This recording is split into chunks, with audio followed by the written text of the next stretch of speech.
माघ मकर रवि गत जब होई, तीरथ पते ही आवे सब कोई। नमस्कार, इंडिया टीवी के इस खास बुलेटिन में, इस खास पेशकश में आप सभी का बहुत स्वागत है। मैं मीनाक्षी जोशी प्रयागराज की इस पावन धरा में, जहां त्रिवेणी गंगा, यमुना और अदृश्य सरस्वती का संगम होता है, यहां से ऐसे दृश्य, ऐसे अद्भुत अनुभव आप तक पहुंचाने का प्रयास इंडिया टीवी की पूरी टीम कर रही है, जो शायद यहाँ तक नहीं पहुंच पाए, उन्हें घर बैठे ये अनुभव प्राप्त हो रहा है। और हो भी क्यों ना 144 वर्षों के उपरांत एक ऐसा संयोग बना है जिसकी वजह से देश ही नहीं बल्कि विदेशी भी यहाँ पर प्रयागराज में भागे चले आ रहे हैं। इस महाकुंभ की महिमा हर व्यक्ति के लिए अलग अलग है। आप किसी आम व्यक्ति से बोलेंगे तो कहेंगे हम मोक्ष की प्राप्ति के लिए आए हैं। आप साधु संतों से भी पूछेंगे तो वो भी ये कहेंगे कि हम तो पुण्य के लिए आए हैं, मोक्ष ही एकमात्र हमारा लक्ष्य है। तो सोचिए जरा, जाति पाति का भेद खत्म हो गया। मेरे साथ बेहद खास मेहमान आज के इस महाकुंभ की चर्चा में हैं। कथावाचक, मोटिवेशनल स्पीकर जया किशोरी जी हमारे साथ है। जया जी, बहुत स्वागत है आपका इंडिया टीवी पर।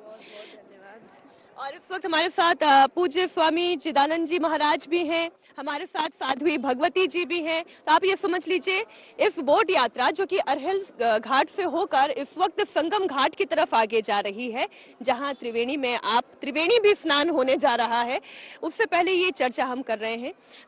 जया किशोरी जी, वाकई में ये एक ऐसा अवसर है जिसके बारे में आज का युवा भी कह रहा है कि हम बहुत लकी हैं कि हम ये तिथि देख रहे हैं, हम ये अनुभव प्राप्त कर रहे हैं।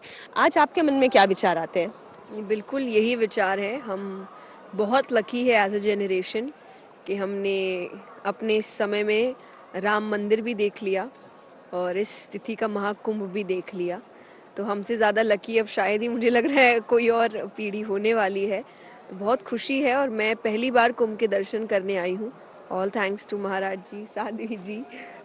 इनकी ही कृपा से जब हम ऋषिकेश कथा करने आए थे तो तभी चर्चा हुई थी और जी आओ कुंभ चले।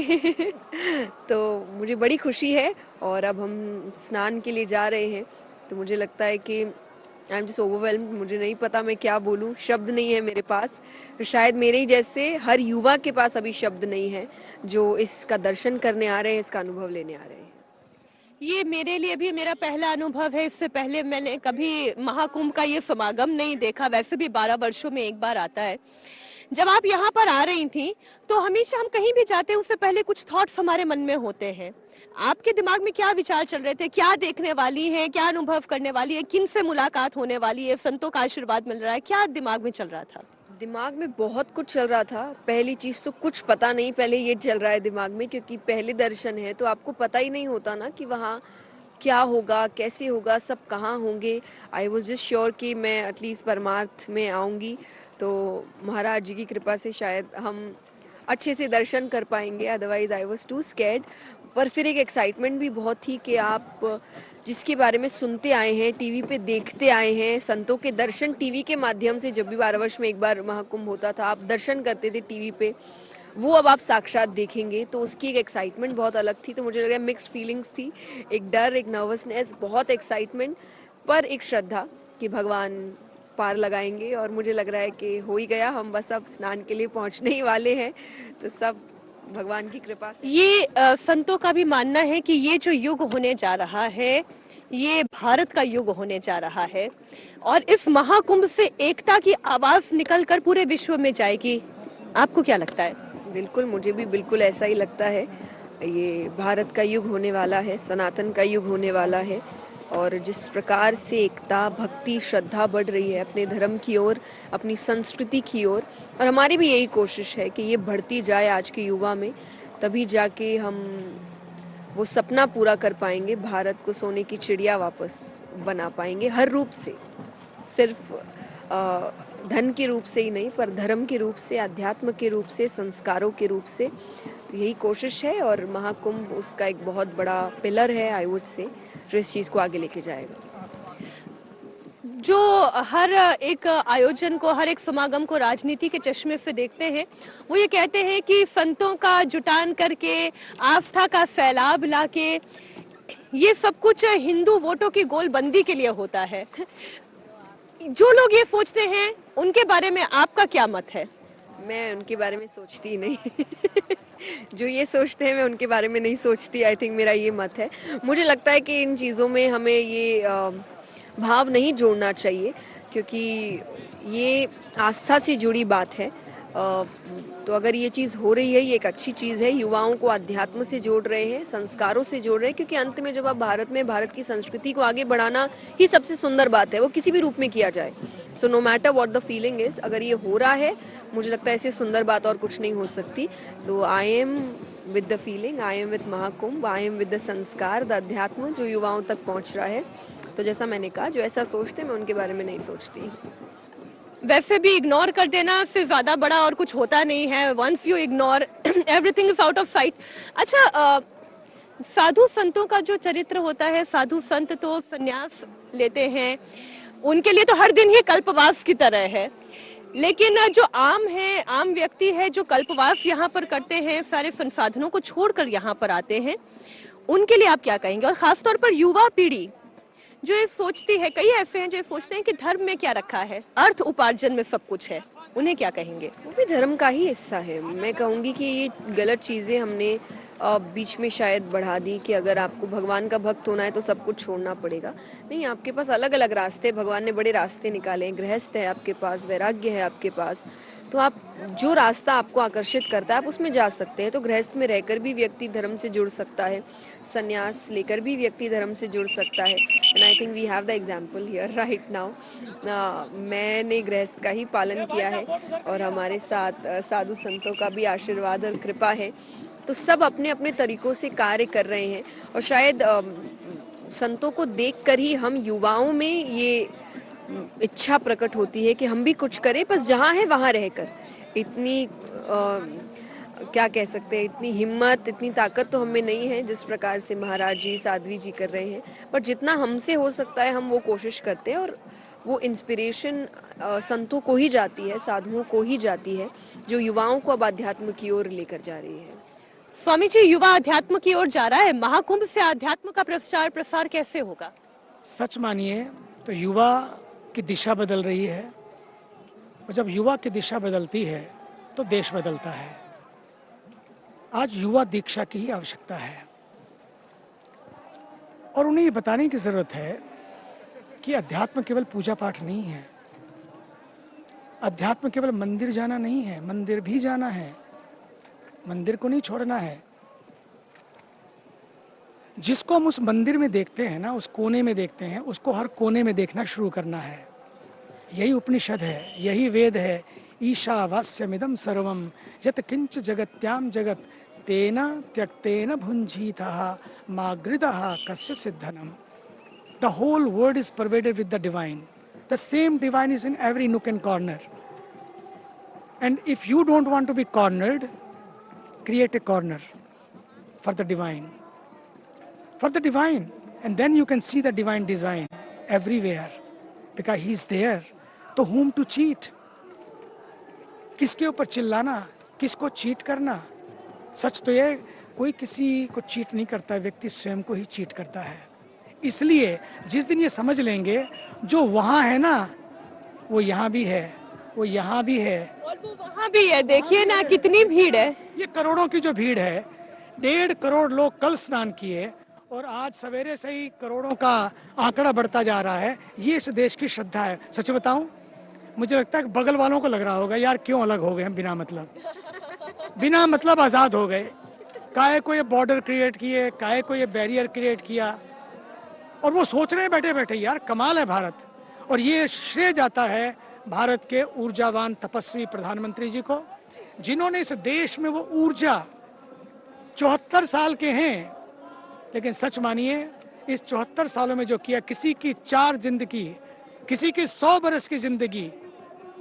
कई बार सोचते हैं इतनी जिंदगी हो, लेकिन जरूरी नहीं है जिंदगी कितनी हो, लेकिन जिंदगी में हमने एक जिंदगी ही काफी है। अभी जो पूज्य स्वामी जी ने कहा, मैं उसी प्रश्न को लेकर आपके पास आ रही हूँ जया जी, कि ये जो आस्था का, ये जो श्रद्धा का फैलाव चारों तरफ मेरे दिखाई दे रहा है, घाट पटे पड़े हैं। 1.5 करोड़ से ऊपर तो आज सुबह 8:30 बजे तक श्रद्धालुओं ने स्नान कर लिया। ऐसा तो नहीं है, हमेशा से ये महाकुंभ चला आ रहा है। ये जागृति, इसमें क्या मोदी जी की या योगी जी की भूमिका है इस जागृति में? बिल्कुल है, मुझे लगता है उनकी भूमिका है, उनकी व्यवस्था है, जिस प्रकार की व्यवस्था, जैसे हम जब आ रहे थे तभी हमने घाट पे बात की कि इतनी संख्या फिर भी इतनी सफाई, इतनी अच्छी व्यवस्था, तो बिल्कुल है। क्योंकि देखिए अंत में युवा विजुअल से आकर्षित होता है सबसे पहले। उसे अगर दिखने में अच्छा लग रहा है, दिखने में उसको सुंदर लग रहा है, तब वो आने की कोशिश करता है, उसके बाद उसके भाव जुड़ते हैं। तो वो दिखने में आकर्षण हो सके, उसके लिए सरकार का बहुत कार्य है यहाँ पर। तो मुझे तो बिल्कुल लगता है कि उनका बहुत बड़ा हाथ है युवाओं को अध्यात्म धर्म की ओर लेकर आने में। और अभी रिसेंटली उन्होंने जो अवार्ड फंक्शन किया था, और मैं सौभाग्यशाली हूँ, मुझे उसका हिस्सा बनने का मौका मिला, जहाँ 6000 से ज़्यादा युवा आए थे जो फ़ोन में लगे हैं एज क्रिएटर्स। वहाँ पर भी आकर उन्होंने श्री राम की बात की, हमारे शास्त्रों की बात की, अध्यात्म की बात की, भगवान की बात की। तो क्रिएटर्स को भी कैसे उन्होंने उनकी ही भाषा में भगवान से जोड़ने का काम उस छोटे से समय में कर दिया, तो वो बहुत सुंदर बात है। तो बिल्कुल है, हमारे प्रधानमंत्री जी, हमारे मुख्यमंत्री जी, जिन्होंने इतनी सुंदर व्यवस्था की है। सो आई एम वेरी हैप्पी कि फाइनली देश बदल रहा है। अभी स्वामी जी ने एक और बात कही, जो कट गए हैं वो भी सोच रहे हैं कि हम क्यों चले गए वहां पर। और अभी कुछ दिनों पहले शंकराचार्य जी ने भी कहा कि अब सबको एक हो जाना चाहिए, आप और हम संकल्प लें तो क्या नहीं हो सकता। गृह मंत्री अमित शाह जी भी कह चुके हैं लोकसभा में कि अब पीओके भी जल्द भारत का हिस्सा होगा। आप ऐसी व्यवस्था देखती हैं जहां पर सब एक हो जाएंगे?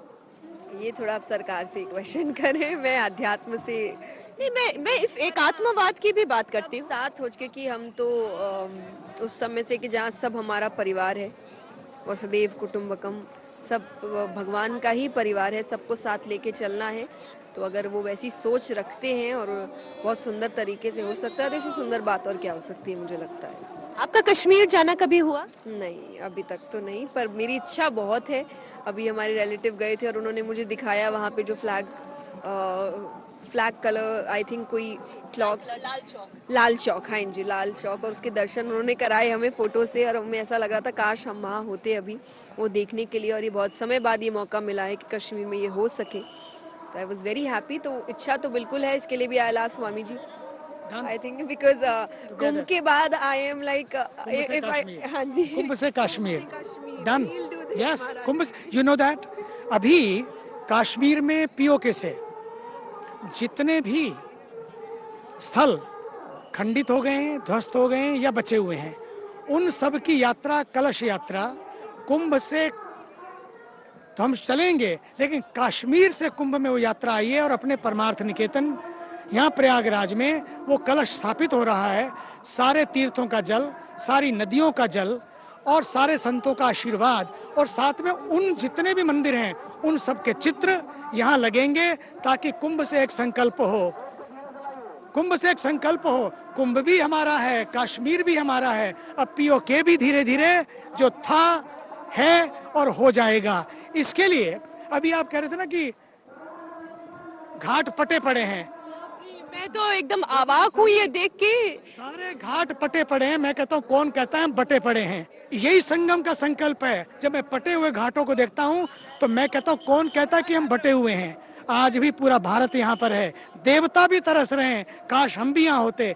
मुझे तो लगता है ना, आज का ये संकल्प है, संगम का संगम संकल्प, संगम का सत्य संकल्प, संगम का सनातन संकल्प। ना बटेंगे, ना बांटेंगे, ना कटेंगे, ना काटेंगे, ना डरेंगे, ना डराएंगे, ना मरेंगे, ना मारेंगे। हम इस देश को साथ साथ लेकर आगे बढ़े हैं, आगे बढ़ाएंगे। यही संकल्प का संकल्प, और यही भारत के ऊर्जावान प्रधानमंत्री जी चाहते हैं कि 145 करोड़ लोग इस संगम से एक संकल्प लेकर जाएं, भारत था, है और रहेगा। यही भारत की यात्रा है।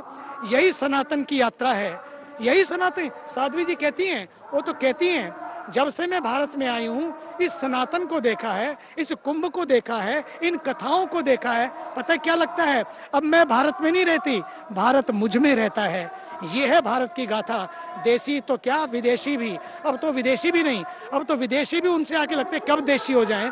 इतनी अच्छी हिंदी बोलती है। कल तो मेरी आपसे जब चर्चा हुई थी तब मुझे यही लग रहा था कि क्या हिंदी आप बोलती हैं। देखिए, हिंदी एक ऐसा भाषा है जो केवल भाषा नहीं है, वो सचमुच एक संस्कृति है। अंग्रेजी तो मेरा मातृभाषा है, लेकिन जब मैं आध्यात्मिकता के बारे में बात कर रही हूँ, तो इवन अगर मैं लोगों से बात कर रही हूँ जिसको अंग्रेजी आते हैं, तो पता नहीं क्यों लेकिन अंदर से ही हिंदी में आते हैं, क्योंकि लगता है कि हिंदी भाषा जो है, जब आप स्पिरिचुअलिटी के बारे में बात कर रहे हैं, जब सच के बारे में बात कर रहे हैं, तो हिंदी में ही आना चाहिए। वो एक ऐसा लगता है एक से दूसरे का भाव जुड़ गया, कनेक्ट जुड़ गया। हिंदी भाषा को लेकर भी कई बार तनातनी होती है, ये मेरी भाषा, वो मेरी भाषा, मातृभाषा क्या, राष्ट्रभाषा क्या, राजभाषा क्या। भाषाओं पर आपका क्या मत है? नहीं, मुझे ऐसा लगता है कि देखिए, बहुत सुंदर तरीके से स्वामी जी ने अगर कह दिया कि ना डरेंगे ना डराएंगे, ये बहुत सुंदर बात है। एक्चुअली सेक्युलर जब हम शब्द की बात करते हैं, जब युवा आज कई बार कहता है I am secular, what do you mean by being secular? Secular is कि आप सबकी इज्जत करते हैं, प्रेम अपने आप से करते हैं, पर इज्जत आप सबकी करते हैं, that's being secular. So I always say कि हर कोई सेक्युलर होना चाहिए कि आप अपने धर्म से प्रेम करें, पर आप सम्मान सबका करें, और ये सबको करना चाहिए। तो हम यही बात लेकर चलते हैं कि हम किसी भी भाषा का अपमान नहीं करना चाहते, ना किसी के साथ कोई ज़बरदस्ती करना चाहते। हिंदी के लिए भी कि आपको हिंदी ही बोलना पड़ेगा, ओके, आप जैसे भी कंफर्टेबल हो। अगर हम बीच का कोई रास्ता अपना पाए तो बहुत अच्छी बात है। तो मुझे ऐसा लगता है कि बाहर की भाषा को बीच का कम्युनिकेशन टूल बनाने की बजाय अपनी कोई भाषा चुनते हैं जो बीच का कम्युनिकेशन टूल बन जाए। आप डिसाइड करो, सब मिल के डिसाइड करते हैं, कोई लड़ाई झगड़ा नहीं है, क्योंकि है तो एक ही भारत के ही है सब, तो सबको मिलकर ही सब कुछ करना है। सो सब मिल के डिसाइड करते हैं, किसी से कोई लड़ाई झगड़ा नहीं है। स्टेट अलग अलग है, देश तो एक ही है। धर्म अलग अलग है लेकिन भाव एक हो सकता है। लेकिन ये जो धर्मों के बीच में लड़ाई हो जाती है, ये तनातनी हो जाती है, और सनातनियों में भी तनातनी हो जाती है, जाति की बातें होने लगती है, इस पर आप युवाओं को क्या सलाह देंगी? मैं तो अभी अपनी कथाओं में मैंने देखिए बोलना शुरू किया है, क्योंकि मुझे लगता है कि जब आप ये एक होने की हम बात करते हैं, तो मैं ये कहती हूँ एक तो पहले यहाँ होने की ज़रूरत है कि आप मैंने रिसेंटली अभी 5-6 कथाओं से शुरू किया है, सबसे एक प्रॉमिस लेना कि जब भी आपसे पूछा जाएगा कि आप क्या हैं, तो आप ब्राह्मण, बनिया, ये जैन, अग्रवाल, ये सब बोलने की बजाय बोलिए सनातनी। दैट्स इट, और कुछ नहीं, और हम कुछ नहीं है, हम जो हैं सनातनी हैं। तो और कोई कहीं पर भी कोई और बात नहीं करेगा, और लोग प्रॉमिस तो कर रहे हैं, तो आई एम हैप्पी कि इंस्टेड ऑफ सेइंग मैं ये हूँ, मैं वो हूँ, मैं इस जाति का, हम सनातनी हैं, और बस उतना ही मायने रखता है। सनातन आपके लिए क्या है? सनातन तो मेरे लिए देखिए जीने का तरीका है, और जो सनातन है ये इसका कोई शुरुआत, इसका कोई अंत नहीं है, ये एक लाइफस्टाइल है। इसीलिए कहा जाता है धर्म का अर्थ है धारण करने लायक। रिलीजन और धर्म एक नहीं होता, रिलीजन शब्द का अर्थ अलग है, धर्म का शब्द अलग है। धर्म धारण करनी एक लाइफस्टाइल है, इसीलिए आप देखिए इतना ओपन है। आप इसमें किसी भी प्रकार से बहुत ज़्यादा रूल्स एंड रेगुलेशंस नहीं है, आपके अपने भाव, अपने तरीके, सब कुछ अपना अपना है, और इसीलिए धारण करने लायक एक लाइफस्टाइल है। तो लाइफस्टाइल मुझे लगता है हर कोई अपना सकता है। जैसे आप सात्विक लाइफस्टाइल अपनाते हैं, वैसे एक धार्मिक लाइफस्टाइल अपनाइए, और मुझे लगता है कि आप धर्म से अपने आप जुड़ जाएंगे। धर्म का पालन करना क्या है? धर्म का पालन है अपने कर्तव्य का पालन। मेरा कर्तव्य क्या है, मैं जो भी हूँ, जहाँ भी हूँ, जो मुझे मिला है, मेरा रोल क्या है। और मेरा रोल जब मुझे पता लग जाता है, वो कब पता लगता है, जब मेरा गोल क्या है। गोल पता लगता ही रोल सेट हो जाता है, फिर मैं भी सेट, मेरा रोल भी सेट, मेरा गोल भी सेट। और पक्का मानिए, जो भी मैं करूँगा वो धर्म के अनुसार करूँगा। और धर्म का सीधा सीधा अर्थ है सत्य, सच्चाई, ईमानदारी, वफादारी, रवादारी। जो इस ईमानदारी के साथ, कर्तव्य निष्ठा के साथ अपने को 100% दे देता है। भगवान ने गीता में यही तो कहा, युद्ध तो लड़ो, मतलब अपनी ड्यूटी तो करो, लेकिन मामनु स्मर, don't forget, life is not a collection, life is a connection. पैसे के इकट्ठे करने में मत लग जाओ केवल, साथ साथ उसको बांटते भी रहो। दूसरी बात, सत्य का जो संबंध है वो सनातन से संबंध है। और अभी आप सेक्युलर की बात कर रहे थे, मैं भाषा की बात कर रहे थे, मुझे तो लगता है कि प्रेम की भाषा ही सबसे बड़ी भाषा है और सनातन की। हम एकदम किनारे पर आ गए हैं। मैं इतना कहना चाहूंगी कि जब एकता की बात आती है तो वो संकल्प यहाँ चरितार्थ होता हुआ नजर आता है। हर नाव पर बैठा हुआ व्यक्ति एक लगता है, घाट में डुबकी लगाता हुआ व्यक्ति एक लगता है। और इंडिया टीवी पर महाकुंभ की ये अखंड कवरेज लगातार जारी रहेगी। मकर संक्रांति का ये पर्व, ये उत्सव, ये महाकुंभ, इसकी सीधी तस्वीरें आप लगातार देखते रहिए इंडिया टीवी पर।